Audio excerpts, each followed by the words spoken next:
Hey there everyone, Naomi Meredith here for another episode of the STEMTech Co Show.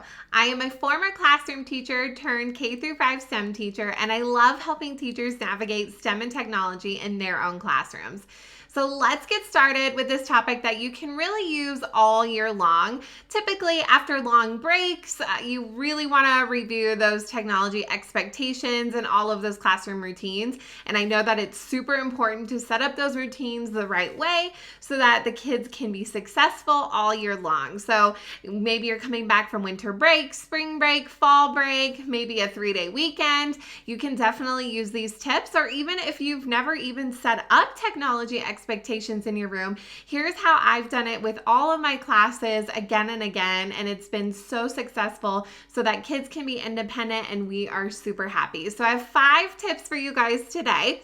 Ooh, my hair's a little crazy. 5 tips for you guys today that you can take back into your classrooms. So when you are reviewing classroom expectations, so let's assume that maybe you've done this before, or you are getting started with your kids. Definitely you want to start with making a list. So if you are working on brand new expectations, you would write down things that you have in mind. Or if you've had the kids for some time in the year already, what expectations do you have when using technology in your classroom? So these can be things like when to put devices away. Some teachers like to leave them on student desks all day long. Some like to put them away after every lesson. So that could be something, how to grab headphones, how to put headphones away, where is your student login information where students can be independent, how do we carry devices in the classroom?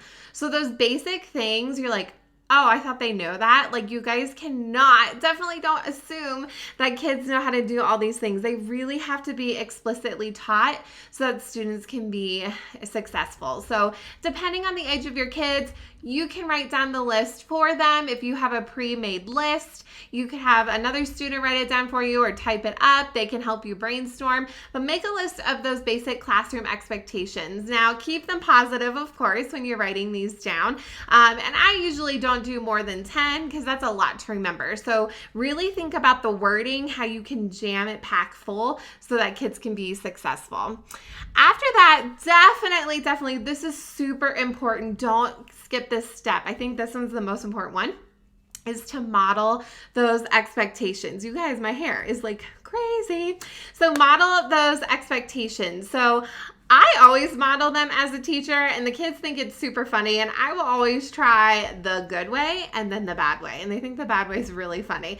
But model those expectations. How should they physically look? So if I want a student to carry a device with 2 hands with their headphones wrapped nicely on top, I will show them what exactly that looks like. So I don't just lecture them and, hey, you do this, do this, do this.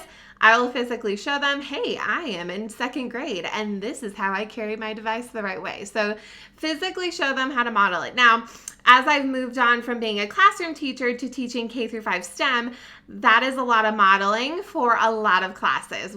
24 classes?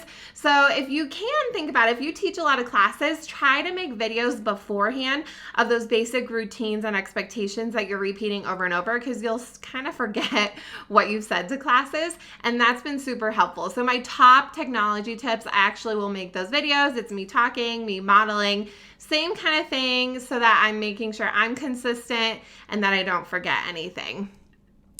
After that, to help students remember those expectations, take pictures of things that you can take pictures of that are those things that you can definitely model. Now, I've had tech committees of kids in the past, like a tech crew, and we've taken pictures and also have made videos for the kids in the school. That's part of their leadership role. But if you don't have that, still a couple kids in your class, take pictures of yourself, use a phone stand, and again, show them how to carry the device. How should headphones look? Where should they be put away? Having that visual representation is so helpful for all learners, and there are specific kids who actually need visuals for their learning plans, but all learners really do well when you are using visuals to review those expectations, and you can even display these up on the screen. So as kids are coming back from those breaks, like, okay, we've talked about, here's our behaviors, I've modeled this for you, we're going to clean up now, here's what the headphones should look like when we are done. So showing that beforehand, before the cleaning up takes place, the kids can, oh yeah, that's right, that's what we're going to do. Going along with that is practice, but with incentives. So practice makes better, not perfect. We can always get better at things. Perfect doesn't exist, but practice with those incentives. So something that I've done, you could definitely do this for your own personal class, or if you're teaching a lot of classes, that they can earn a reward. So you can see with this paper, it's just a big piece of construction paper, nothing fancy. They could earn, for my class at the time, 10 minutes of free tech time.